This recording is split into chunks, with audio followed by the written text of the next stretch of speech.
The wall was poured on a Thursday. Karen had destroyed the hedges on a Monday. Not trimmed them, not complained about them to the HOA and waited for a process to unfold. Destroyed them, arrived on a Monday morning with a commercial brush cutter, a truck, and 2 hired men, and removed 11 years of established leyland cypress hedge along our shared property line in approximately 4 hours. I was at a job site when it happened. My wife Celeste called me at 11:14. She said, "Karen is cutting down the hedges." I said, "Which hedges?" She said, "All of them, the entire property line." I drove back to the house. By the time I arrived at 1:47, the hedges were gone. Not cut back, not reduced, gone. Stumps at ground level, the debris already loaded into Karen's truck, the 11-year-old root system exposed and damaged in a way that made replanting the same species impractical for at least 2 growing seasons. I stood at the property line and looked at what had been there that morning. The hedges had been planted by the previous owners of our house.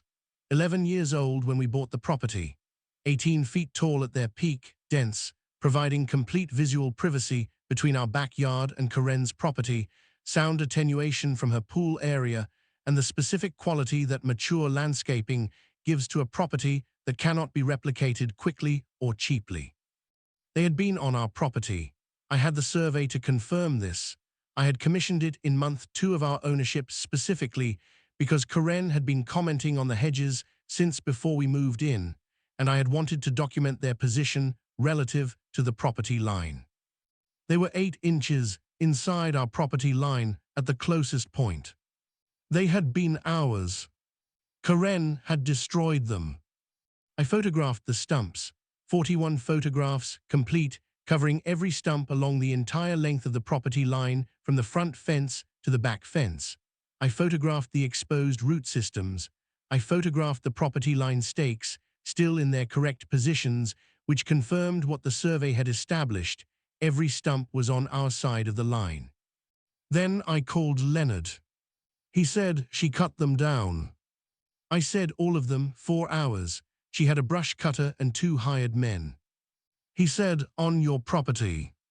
I said, 8 inches inside the property line at the closest point. The survey is documented. He said, "Did you give her permission?" I said I gave her no permission. I have had no conversation with Karen about the hedges in 4 months. The last conversation was when she told me they were blocking her light, and I told her they were on my property and I was not going to remove them. He said, "I'll file this week, criminal mischief and civil trespass. The valuation is going to be significant for 11-year-old established hedges." I said, "What about the property line?" He said, "What about it?" I said she removed the hedges because she wanted the light and the view. The property line is still there. She's going to find another way to object to whatever replaces the hedges. He was quiet for a moment. "What are you thinking?" I said, "Something she can't touch." He said, "Tell me." I told him. He was quiet for a longer moment. Then he said, "That would work." I said, "I know it would work. I'm a structural engineer. I've been thinking about it since month 4 when I understood what kind of person we were dealing with." He said, "It will end the conversation permanently." I said, "That's the point." What happened in the 6 weeks between the Monday Karen destroyed my hedges and the Thursday the wall was poured, what the criminal mischief investigation produced, what the civil valuation of 11 years of established leyland cypress came to, what the HOA board said when they reviewed the documentation, and what Karen's attorney found when he assessed the wall permit. None of that was about the hedges. The hedges were just the Monday Karen removed the thing she found objectionable without understanding that the thing I would put in its place would be objectionable to her in a way she could do nothing about. The wall was what I had been planning since month 4. The hedges just moved the timeline up. My name is Marcus Osei, 51 years old, 24 years as a licensed structural engineer, the last 12 running my own firm specializing in residential and commercial concrete construction. I design foundations, retaining walls, structural slabs, and the load-bearing systems that make buildings possible. I understand concrete, its properties, its behavior, its permanence, and its specific capacity to be exactly what it is regardless of whether anyone finds it aesthetically pleasant. My wife Celeste is a licensed landscape architect. She has spent 19 years designing outdoor spaces, the precise professional who understands both the ecological and aesthetic dimensions of the landscape and its legal protections. She had specified the leyland cypress hedge when we bought the property. She had known their value, she had known their age, she had known what it would cost in years and dollars to replace them. She had also known, from the morning Karen destroyed them, exactly what she wanted to put in their place. We had discussed the wall in month 4, not as an immediate plan, as a contingency. Celeste had said that Karen's objections to the hedges had a quality that suggested eventual escalation, and that if escalation occurred, we should be ready with a response that resolved the situation permanently rather than producing another round of the same dispute. I had agreed. I had designed the wall in month 5 and held the design in reserve. The design was a reinforced concrete wall, 8 feet tall, poured in place on a continuous footing, positioned at the property line, not 8 inches inside it, at the line itself, which was my right as the property owner. The wall would be 12 inches thick with rebar at 12-inch centers and horizontal ties at 18-inch intervals, producing a wall rated for lateral loads far beyond what residential applications required. It would be permanent. It would be structurally sound for the life of the property. It would require no maintenance. It would provide complete visual privacy and substantial sound attenuation. And it would be, as Celeste had described it in month 5, something Karen cannot touch. She could not touch it aesthetically. It would meet every municipal and HOA standard for wall height and setback. She could not touch it legally. It was a permitted structure on my property within my rights. She could not touch it physically. Reinforced concrete is what it is. She had removed my hedges.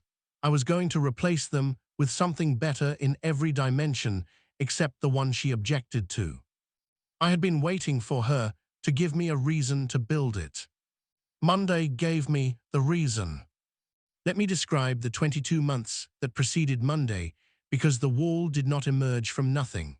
It emerged from a documentation record that was, by Monday morning before Karen arrived with her brush cutter, already 47 entries long. We had bought the house 3 years before this story begins. A 4-bedroom Craftsman in Thornfield Commons, a 43-home HOA outside Charlotte, North Carolina. The leyland cypress hedge had been the property's most significant landscape feature, mature, dense, providing the complete privacy between our backyard and the adjacent property that had been one of the features Celeste had identified when we were considering the purchase. Karen Whitmore Aldridge had owned the adjacent property for 2 years before we arrived. She was 55, former marketing executive, now a design consultant, and had developed during those 2 years a specific and well-organized objection to the hedge. She believed it blocked light to her pool area. She believed it contributed to a damp condition along her fence line that affected her pool deck pavers. She believed it created a maintenance burden because falling debris from the hedge landed in her pool and yard. All 3 beliefs had varying degrees of merit as aesthetic concerns and 0 merit as legal claims against hedges that were on my property. I know she held these beliefs because she told us during the introduction conversation that happened when we moved in, the same introduction conversation in which she told us she hoped we would consider removing or reducing the hedge, and in which I told her the hedge was on our property and we were not planning to remove it. I began the documentation log that week. Celeste had been keeping mental notes since the introduction conversation. I formalized them. Over 22 months, I made 47 entries. The entries documented 11 HOA complaints Karen had filed about the hedge, alleging variously that it exceeded HOA height limits. It did not. I had measured it, and the HOA's height limit applied to fences, not established landscaping, that it created a drainage problem affecting adjacent property. The HOA's drainage specialist had reviewed this and found no actionable issue, and that it constituted a nuisance under the HOA's community standards. The board had rejected this characterization 4 times.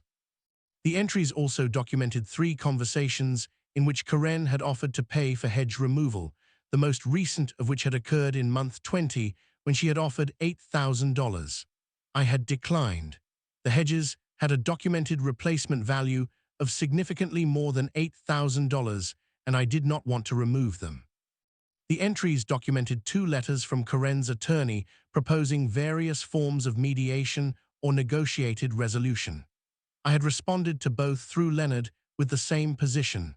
The hedges were on my property, their maintenance was my decision, and I was not interested in negotiating their removal. And the entries documented, in month 22, Karen's request to the HOA board to compel removal of the hedge on the grounds that it constituted a view obstruction affecting property values in the community. The board had rejected this request. Their reasons, stated in writing and now in my documentation log, were that the HOA's CC and RS did not include view easements, that established landscaping was not subject to removal requirements, and that the precedent of compelling removal of a neighbor's established plantings based on another neighbor's view preference was not one the board was prepared to set. Karen had been at that board meeting. I had been at that board meeting. The board president, a retired architect named Gerald Kimball, who had been running the board for 8 years with the measured fairness of his profession, had delivered the board's ruling in language that made clear it was final. Karen had left the meeting. I had left the meeting. 4 months later, on a Monday, she arrived with a brush cutter. The criminal mischief investigation moved quickly. The documentation I provided to the detective, 47 entries, including the survey confirming the hedges' position on my property, the 11 HOA complaint filings and their dismissals, the 3 attorney letters, and the board's final ruling 4 months before the destruction, gave the investigation a complete picture that required no interpretation. The detective told me at the end of our interview that the documentation was the most complete she had received for a property destruction case. I said I documented things. She said she had noticed.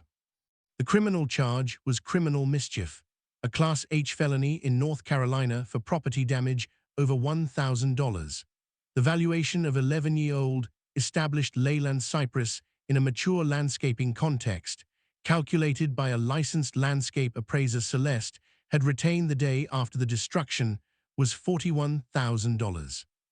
$41,000 of established landscaping, removed in 4 hours with a brush cutter. The civil suit was filed the same week as the criminal referral. Leonard filed for the full appraised value plus the cost of remediation. The damaged root systems required treatment before replanting would be possible, plus legal fees and the specific category of damages available in North Carolina for willful destruction of trees on private property, which includes treble damages in some circumstances. I will not specify the final civil settlement figure, except to say that it was substantial and that it was paid by Karen's homeowner's insurance carrier after a process that the carrier's attorney described to Leonard as the most thoroughly documented property destruction claim he had handled. The wall permit was applied for the Tuesday after the destruction. I had the design ready. It had been ready for 20 months. I submitted the permit application with the structural drawings, the property survey, and the confirmation that the wall's position and height complied with the municipal building code and the HOA's CC and RS. I want to be precise about the CC and R compliance because it was the issue Karen's attorney focused on when the permit was filed. The HOA's CC and RS included provisions governing fences and walls. Maximum height for perimeter fencing was 6 feet. Maximum height for structural walls with board approval was 8 feet. My wall was 8 feet. I had applied for board approval simultaneously with the building permit. The board had a 7-day review period. Gerald Kimball called me on day 5. He said, "The wall application." I said, "Yes." He said, 8 feet of reinforced concrete. I said, "Yes." he said, along the full length of the property line shared with Ms. Whitmore Aldridge. I said, yes. He was quiet for a moment. Marcus, the wall is going to be a significant change to the neighborhood visual environment. I said the hedge was also a significant feature of the neighborhood visual environment. Karen removed it without permission using a brush cutter. He said, I know. I said the wall complies with every applicable standard. It is within my property rights. The CC and RS permit structural walls up to 8 feet with board approval. I am requesting board approval. He said the board is going to approve it. I said, I know.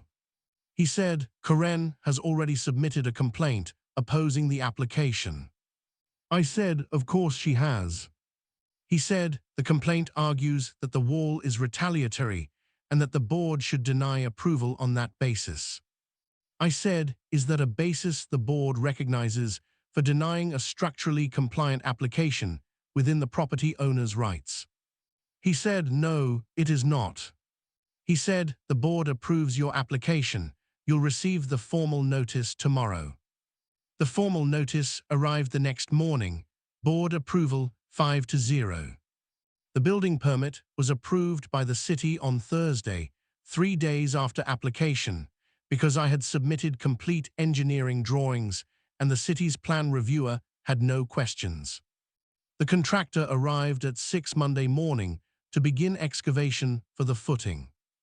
I want to describe the wall construction because I designed it and because the design reflected everything I understood about what the situation required. The footing was 12 inches wide and 36 inches deep, below the frost line in Charlotte and substantially deeper than a residential wall requires, because I was not building a residential wall in the casual sense. I was building a permanent structure intended to outlast the current owners of both properties and to require no maintenance for the foreseeable future. The wall was 12 inches thick, cast in sections using prefabricated forms that produced a clean, consistent surface on both sides. Rebar at 12-inch centers vertical, 18-inch centers horizontal, with mechanical ties at each intersection. The concrete mix was specified to 5,000 psi compressive strength, commercial specification for a residential application, because I was not cutting corners on the structure that was going to resolve this situation permanently. The surface finish on my side was broom textured, which I preferred. The surface on Karen's side was smooth form, the natural finish of concrete against a smooth form, which is perfectly acceptable and not something I had any obligation to improve. The wall was not beautiful. It was not meant to be beautiful. It was meant to be concrete. It took 3 days to pour in sections, the footing Monday, the first wall sections Tuesday, the second wall sections Wednesday, the cap Thursday. By Thursday afternoon, the cap was set and the forms were being stripped. The wall was complete. I stood at my backyard and looked at it. 8 feet of reinforced concrete, the full length of the property line, a continuous surface from the front fence to the back fence. Celeste came to stand beside me. She said, "How does it look?" I said, "Like concrete." She said, "Good, that's what it's supposed to look like." I said, "Are you satisfied?" She said, "Ask me when the bougainvillea comes in." She had been planning the planting on our side since Tuesday. Bougainvillea on the Charlotte climate is a seasonal container plant, not a perennial, but Celeste had designed a container system along the wall base that would allow seasonal planting and winter storage. By summer, the wall on our side would have the specific quality of a structure that is both permanent and alive. On Karen's side, the wall was smooth concrete. Karen had called Leonard on Tuesday when the excavation was underway. Her attorney had called Leonard on Wednesday. On Thursday, as the cap was being poured, Karen's attorney filed an emergency motion with the court arguing that the wall should be enjoined on the grounds that it was retaliatory and constituted a nuisance. The emergency motion was reviewed by Judge Patricia Reeves, who was also the judge handling the criminal mischief case and who therefore had the benefit of a complete understanding of the sequence of events. Judge Reeves denied the emergency motion the same day it was filed. Her order was 2 paragraphs. The first paragraph noted that the wall had received municipal building permits and HOA board approval, and that both approvals had been issued through proper process. The second paragraph noted that a property owner's decision to construct a permitted structure on their own property in response to the destruction of their prior landscaping by their neighbor was not a basis for injunctive relief. I read the order when Leonard sent it. The second paragraph was the one I read twice. Not a basis for injunctive relief. The wall stood. Karen's attorney filed 2 more motions in the following weeks. Both were denied. The third denial came with a brief note from Judge Reeves's clerk indicating that further motions on the same subject would require a showing of new facts not previously considered. There were no new facts. The wall was still concrete. The HOA board meeting was the following Wednesday. Gerald had called it because the membership deserved an accurate account of the situation and because the record needed to be complete. 31 of 43 households attended. Gerald presented the sequence without editorializing. The 47 entries in my documentation log, summarized by category, the 11 HOA complaints and their dismissals, the board's final ruling 4 months before the hedge destruction, the Monday morning destruction, the criminal mischief charge, the civil claim, the wall permit and board approval, the emergency injunction motion and its denial. Then he showed the board and the membership the photographs. The Hedges before Celeste had taken photographs of the hedge in full summer growth the previous June, not anticipating they would become evidence, but maintaining her professional practice of documenting landscape she had helped establish. The stumps after, the exposed root systems, the property line stakes, unchanged, 8 inches from the nearest stump. The room was quiet for a long time. Gerald said, "The wall is permitted and approved. The criminal matter is proceeding. The civil claim is proceeding. The board has no further action to take." A woman named Patricia Chen, who had been one of Karen's allies in previous HOA proceedings, said, "She destroyed someone's landscaping on their own property with a brush cutter." Gerald said, "Yes." Patricia said, "Because she didn't like them blocking her light." Gerald said, "That appears to be the case." Patricia said nothing else. Karen was not at the meeting. Her attorney had advised her not to attend any proceedings while the criminal matter was active. Her husband, Douglas, was present. He had been present at the previous chapters of this situation with the same quality he brought to this one, the quality of a man who watches things happen and understands them with a delayed but accurate comprehension. He came to my door 2 days after the meeting. He said, "I didn't know she was going to do it." I said, "I know." He said, "I found out when you did. She didn't tell me until afterward." I said, "What did she tell you afterward?" He said she had taken care of the hedge situation. She said she had hired a service and the hedges were gone and now there was nothing to dispute. He looked at the wall, which was visible from my front door at the angle where my driveway met the side yard. She didn't mention what you were going to put in their place. I said she didn't know. He said no. He looked at the wall for another moment. "How long have you been planning it?" I said, "Since month 4 of the situation. I had the design ready." She moved my timeline up.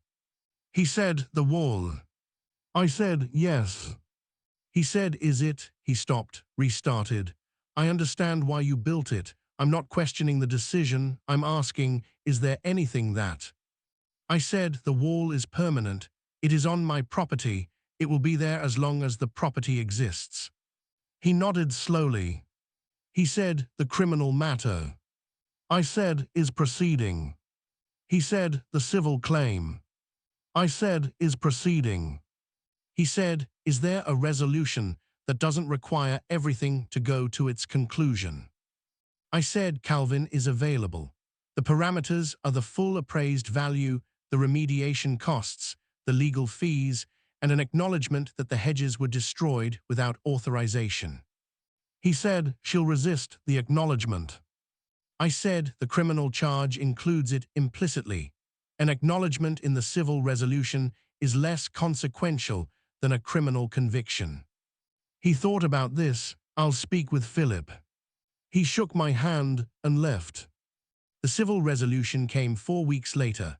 Full appraised value, remediation costs, legal fees, and an acknowledgement in the specific language Calvin had required that Karen Whitmore Aldridge had caused the destruction of established landscaping on Marcus and Celeste Osai's property without authorization, and that the destruction had been willful. She signed it. The criminal matter resolved separately 6 weeks after the civil resolution. Karen entered a plea to misdemeanor criminal mischief, reduced from the felony charge in exchange for the plea and the civil resolution, with a fine, community service, and a formal criminal record. The wall stood through all of it. It was standing when the civil resolution was signed. It was standing when the criminal plea was entered. It was standing on the morning after both resolutions when I walked my backyard and looked at the surface and confirmed that it was still concrete. Concrete does not care about resolutions. It is what it is. Celeste's bougainvillea came in that summer, 6 large containers, brilliant pink and orange against the grey concrete surface of the wall. From our side, the wall with its planting was exactly what Celeste had designed. A permanent structure with seasonal color that provided privacy, sound attenuation, and the specific quality of an outdoor space that had been organized by someone who understood how space works. From Karen's side, the wall was smooth concrete. Gerald called me in August, 6 months after the Monday. He said, Ridgecrest Commons has had its most boring 3 months in the time I've been board president. I said, good. He said, the wall. I said, yes. He said, is it everything you expected? I thought about 22 months of documentation, 47 entries, 11 HOA complaint dismissals, a final board ruling ignored 4 months later, a brush cutter and 2 hired men and 4 hours on a Monday morning, a criminal charge and a civil resolution and a criminal plea, and 8 feet of reinforced concrete poured in 3 days on a property line that had always been mine. I said, it's concrete, that's what I expected. He said, the bougainvillea. I said, Celeste's work, she specified it in month 5. He said, she planned the planting before the wall was built. I said, we planned everything before it was built, that's what engineers do. He said, yes, a pause, the neighborhood looks different without the hedge. I said, the neighborhood has an 8-foot concrete wall instead of an 18-foot cypress hedge. He said, it's noticeable. I said, concrete is noticeable, that's part of what it is. He was quiet for a moment. I've been a board president for 8 years. I've seen a lot of neighbor disputes. I said, I imagine so. He said, I've never seen one end with a wall that size. I said, the hedges were there for 11 years. Karen removed them in 4 hours. The wall will be there for the life of the property. He said, yes, I think everyone understands that now. I said, good. The wall was there. It was always going to be there. Karen had wanted the view. She had wanted the light. She had wanted the open property line. She had gotten the concrete. 8 feet of it, reinforced to commercial specification, poured in place on a continuous footing that went 36 inches into the Charlotte earth. Something she couldn't touch. That was what I had promised in month 5. The promise was kept.